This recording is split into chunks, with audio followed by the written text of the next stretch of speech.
Hey everybody, Tyrone Shoes here, talking a little bit of rhythm guitar and strumming and how it applies to both chords and notes. Strumming is keeping time. Downstrokes and upstrokes are not planned. I know there are exceptions, so the word is really seldom, but I'm going to use the word not just for simplicity's sake. They are not planned. They are a result of where a chord or note falls in a measure. Now in 4/4 time or 3/4 time, if you keep quarter notes on the downstroke, 1 and 2 and 3 and 4, and you get eighth notes if you include the upstrokes as well. So your downstrokes, if that's your beat, 1, 2, 3, 4, you get quarter notes on the downstroke, and then if you add the upstrokes, you will get the eighth notes.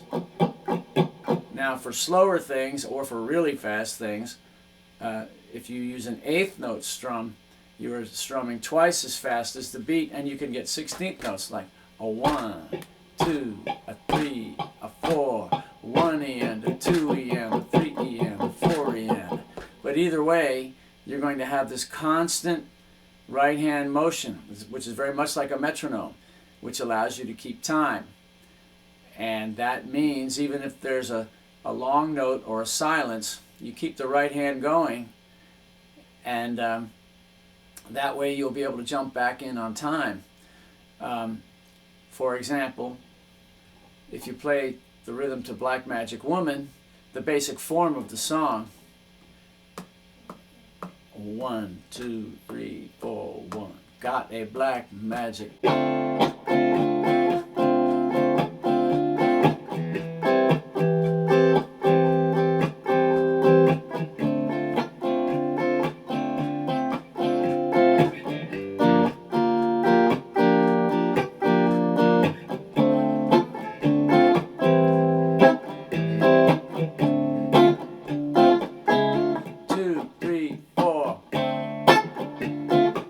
So you keep the right hand going through the stop, even if you choose to not make the muted noise, which usually sounds good, but you would still keep it going like, here's the end of it.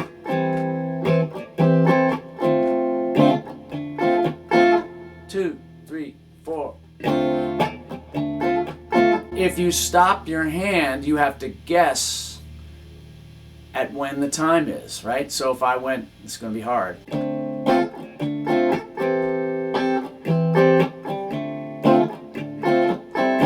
2, 3, 4. Now I'm pretty good, so I got it, but the fact is, when you let it go like that, then you have to kind of recalibrate and guess at it. If you keep the arm going, you will pick it up no matter what. The analogy I use is, if you stop your hand, you're the hobo trying to jump the train, right? Because if you keep the arm going, you're staying on the train, but if you stop the hand going, that means you're going to have to jump on the groove again, because the groove keeps going, and if your wrist keeps going with it, you will always be in time.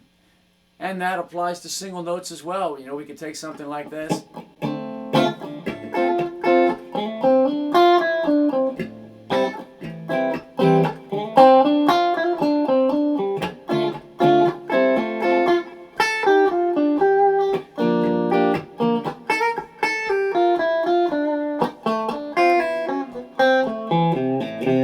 Excuse a mistake.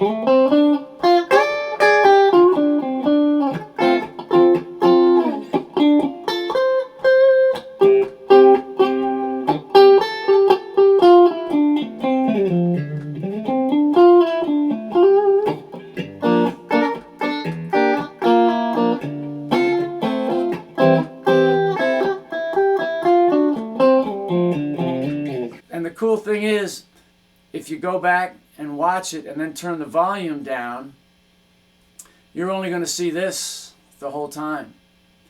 Now there are going to be exceptions.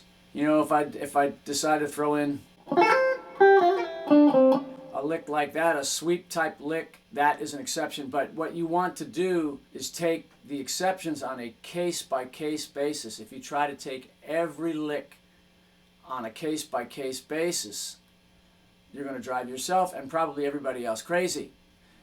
So you want to keep this automatic thing going, and then when you hit a bump in the road, then you address it.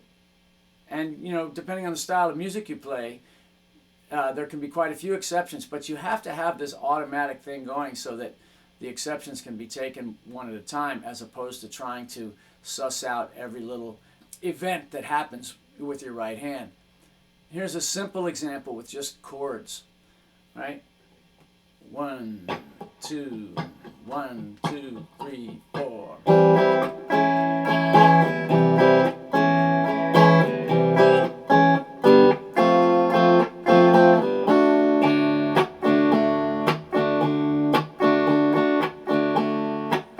Etc.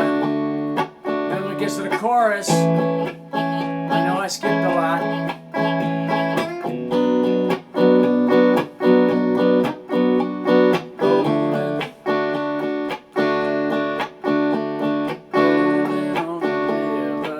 Eventually goes back into it, and there's no, it's seamless.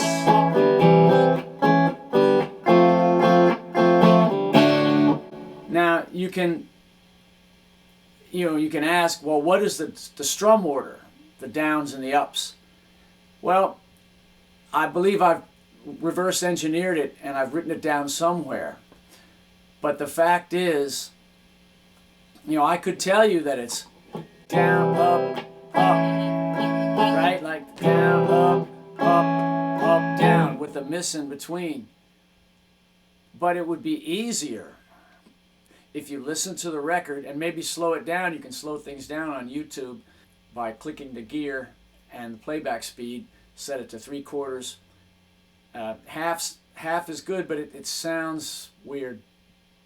Anyway, if you listened to the record or somebody playing, and if you just kept your hand going like this, ba ba ba ba ba ba ba ba ba ba ba. There's only one right answer, right? So if you slowed that down, ba ba ba ba ba.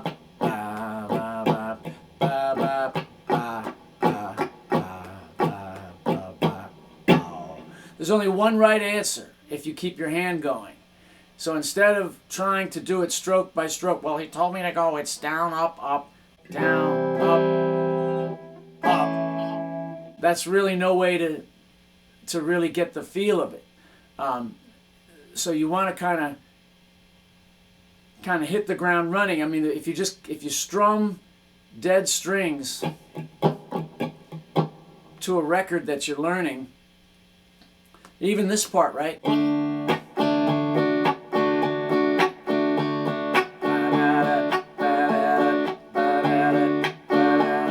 If you just do this and you hear down,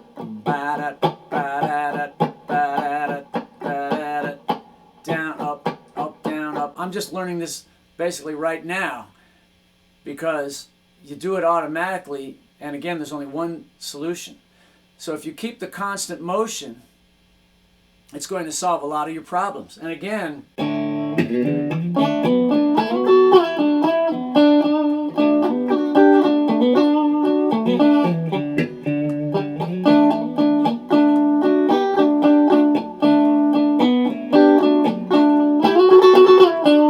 alright, so when he got to that part of the solo, I know that solo wasn't exactly right, but it was close. But when you got to that part of the solo, yes, you have to do the double time thing. And again, you have to do it here too.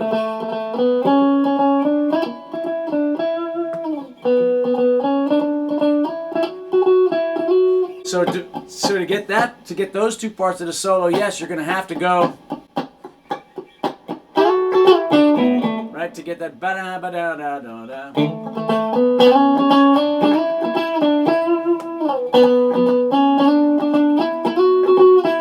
But again, if you turn the volume down on that part, now I'm doing this, so I'm going twice as fast as the song, or the song was, right? So I was taking this groove, but during those fast licks, now I'm doing this, so I can go,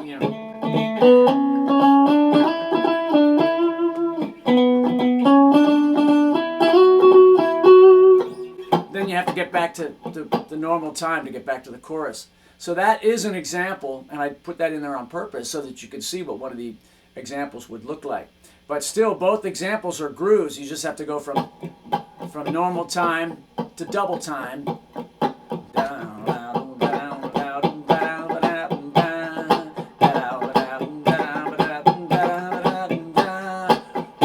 And then you're back to the normal time. And if you're just playing rhythm, if somebody else is playing the solo, then you never have to leave this.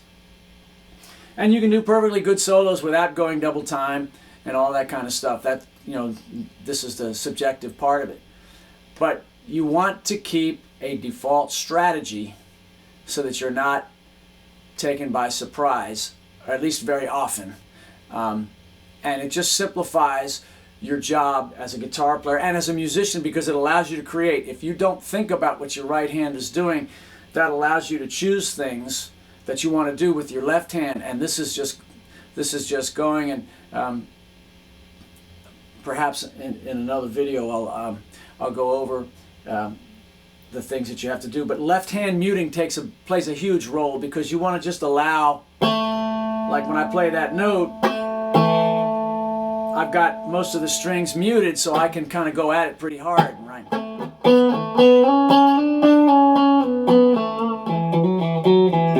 See, I'm not kind of tiptoeing through my strings and picking out the notes. I'm covering up the unwanted notes.